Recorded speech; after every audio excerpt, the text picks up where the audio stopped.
সাকিব খানের প্রিন্স সিনেমার টিজারটা দেখে মনে হলো হিমেশ রেশমিয়ার ব্যাডাস রাজকুমারের রিমেক করতে চেয়েছে সস্তার প্রিন্স। আর ভিএফএক্স তো পুরো জঘন্য। ছ্যা ছ্যা ছ্যা ছ্যা ছ্যা ছ্যা ছ্যা ছ্যা ছ্যা ছ্যা ছ্যা। এটা মেগাস্টার একটা বাংলা সিনেমার টিজার, এটা প্রিন্সের নাকি কোনো ভোজপুরি সস্তার একটা সিনেমার টিজার দেখছি। ছ্যা। না না না না না, এই কথাগুলো আমি বলছি না, এই কথাগুলো যে সমস্ত সাকিবিয়ান হেটার্সরা বলছে তাদের উদ্দেশ্যে একটাই কথা বলবো, তাদেরকে এক বোতল সমবেদনা। তো hello friends, welcome to the new episode of my channel. আমি অর্পণ। আজকের ভিডিওটা খুবই ইন্টারেস্টিং একটা ভিডিও হতে চলেছে, তাই কেউ ভিডিওটা স্কিপ না করে প্রথম থেকে শেষ অবধি দেখতে থাকো বন্ধুরা। আমি ইন্ডিয়াতে থাকি, কলকাতায়, বাট মেগাস্টার সাকিব খানের প্রত্যেকটা কাজ, যে কটা কাজ আমি দেখেছি, আমার বিউটিফুল লাগে, দারুণ লাগে। এবং প্রিন্সের টিজারও দেখেছি, কই আমার তো এত খুঁত চোখে পড়েনি, তাহলে অন্যান্যদের এত খুঁত কেন চোখে পড়ছে? প্রথম কথা বলে দিই, এই সিনেমাটার বাজেট আমি ফার্স্টে শুনেছিলাম 25 কোটি টাকা। তারপরে জাস্ট কিছুক্ষণ আগে ফেসবুক স্ক্রোল করতে করতে দেখলাম যে সাকিব খানের প্রিন্স সিনেমার বাজেট নাকি 6 কোটি টাকা। কোনটা সত্যি কোনটা মিথ্যে এখনো অবধি আমি শিওর জানি না, বাট যে জিনিসগুলো, যে নেগেটিভ জিনিসপত্রগুলো মানুষ বলছে, সেটার উদ্দেশ্যে যদি আমি কোনো কথা বলি বা সেটা নিয়ে যদি আমি একটু আলোচনা করি, তোমরা দেখতে পারো যে তোমাদের সাথে আমার মতামতের মিল হচ্ছে নাকি অমিল হচ্ছে। দেখো, প্রথম কথা, প্রত্যেকের নিজস্ব মতামত থাকতেই পারে। প্রত্যেকের টিজারটা দেখে ফেলেছে, অলরেডি টিজারটা ভাইরাল হয়ে গেছে। মেগাস্টার সাকিব খানের যে কটা ডায়লগ ছিল সব কটা ডায়লগ ভাইরাল। আমার তো একটা ডায়লগ মুখস্থ জল হয়ে গেছে। যখন সাকিব খান একটা ডায়লগ রয়েছে টিজারে, যে যখন প্রিন্স বলছে আর কি সাকিব খান, যে আমার সাথে যারা ধান্দা করবে তাদেরকে মিষ্টি মুখ, তাদের জন্য মিষ্টি, আর আমার শত্রুর সাথে যারা ধান্দা করবে তাদের জন্য বুলেটের বৃষ্টি। এই ডায়লগটা পার্টিকুলার বিভৎস লেভেলের ভাইরাল। আমি তো মুখস্থ করে ফেলেছি, আমি এতবার দেখেছি ওই সিনটা, বারবার স্কিপ করে করে, মানে টাইম অ্যান্ড এগেইন। সাকিব খানের ভয়েস, সাকিব খানের বডি ল্যাঙ্গুয়েজ এবং সাকিব খানের ওই ডায়লগ, ওই ওই বলছি না যে আলাদা উড়াধুরা ব্যাপার হয়ে গেছে ওটা। যাই হোক, এবারে কথা হচ্ছে ভিএফএক্স। আচ্ছা, আমরা একটা কথা বলি, এটা তো সাউথের কোনো ছবি নয়, বলিউডের কোনো ছবি নয়, হলিউডের মতো কোনো ছবি হচ্ছে না। এটা ঢালিউড ফিল্ম ইন্ডাস্ট্রি, বাংলাদেশের ঢাকার চলচ্চিত্রের একটা ফিল্ম ইন্ডাস্ট্রিতে সাকিব খানের জন্যই সিনেমাটা তৈরি করা হয়েছে। সাকিব খান মুখ্য ভূমিকায় রয়েছে। এখন আমরা কি হলিউডের মতো 10,000 কোটি টাকা বাজেট, ঠিক আছে, 20,000 কোটি টাকা বাজেট, কিংবা বলিউডের মতো 100 কোটি 200 কোটি 500 কোটি বাজেট ছবি এইরকম কি বানানোর কোনো সুযোগ রয়েছে ঢালিউড ফিল্ম ইন্ডাস্ট্রিতে? বাংলা ভাষাটা কি ইন্টারন্যাশনাল কোনো ভাষা?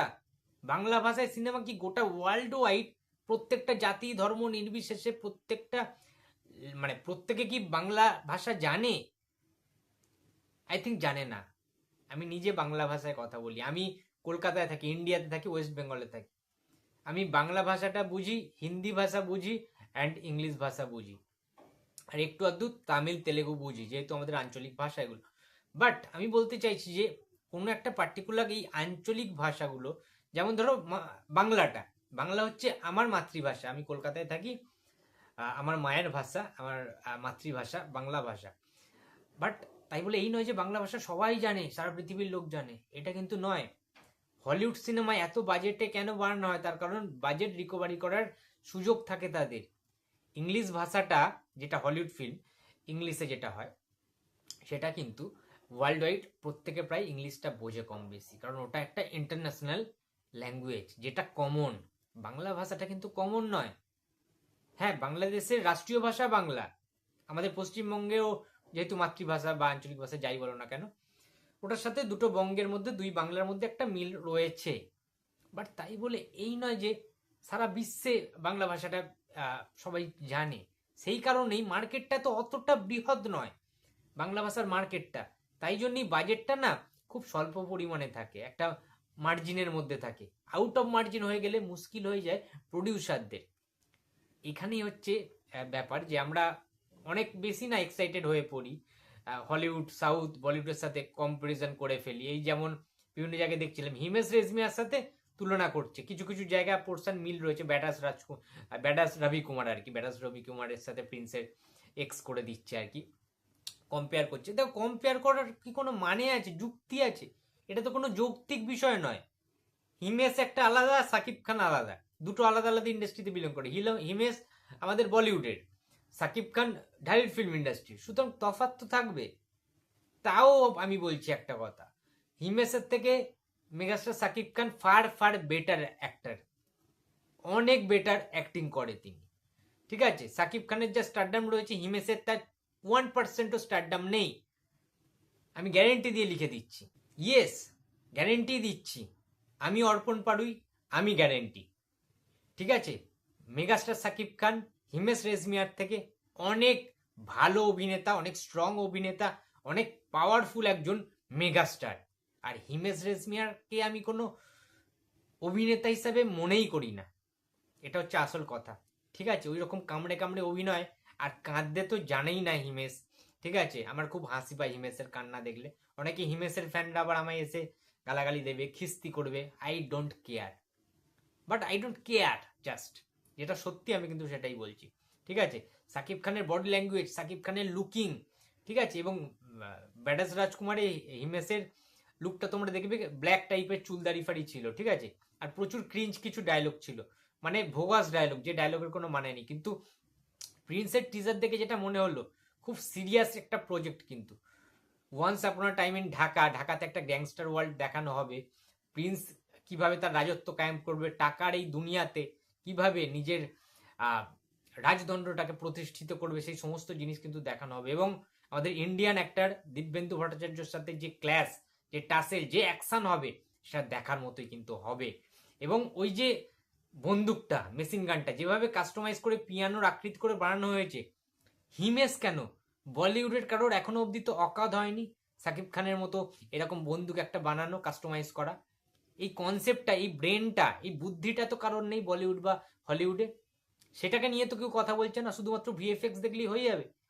টিজারটা তাড়াহুড়ো করে করেছে, ফ্যানরা তো খুব এক্সাইটেড ছিল সাকিব খানের, সাকিবিয়ান্সরা, ভক্তরা, সেই কারণে তাড়াহুড়ো করে টিজারটা দিয়ে দিয়েছে। বাট সিনেমাতে আলাদা লেভেলের কিন্তু সিনেমা হবে, কোনো খুঁত থাকবে না সেখানে, এটা আমি কিন্তু চ্যালেঞ্জ জানিয়ে বলে দিচ্ছি।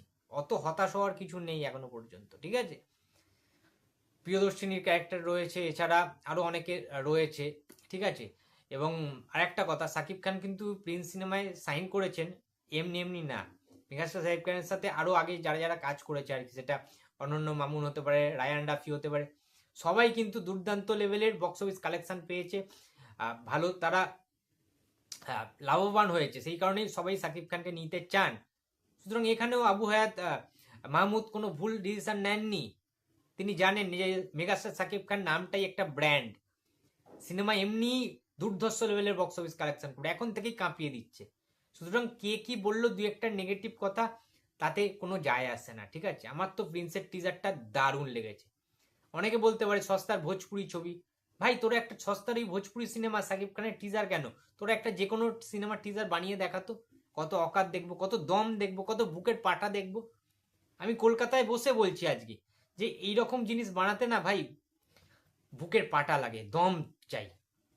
ঠিক আছে, আমরা সমালোচনা করি পিছনে পিছনে, খুব ভালো লাগে, একটু একটু ভাইরাল হওয়া যায়, একটু লোকের আকর্ষণ হওয়া যায়, দৃষ্টি আকর্ষণ করা যায়, বাট এটা তৈরি করা ইটস নট ইজি, খুব কঠিন, খুব টাফ, অনেক খাটাখাটনি থাকে। টেকনিশিয়ানস, সাকিব খানের এত পরিশ্রম, নিজের সমস্ত কিছু উজাড় করে দেয়া, এবং দুটো লুক দেখানো হবে এই সিনেমাতে, ডাবল রোল সাকিব খানের, তোমরা দেখেছো হয়তো টিজারে, একটা বড় বড় চুল রয়েছে, একটা ছোট ছোট চুল রয়েছে, এবং দুটোই ব্রুটাল ক্যারেক্টার, দুটোই ম্যাডনেস রয়েছে, দুটোই জাস্ট গিলে খেয়ে নেবে ভিলেনদেরকে। সুতরাং আমার তো দারুণ লেগেছে।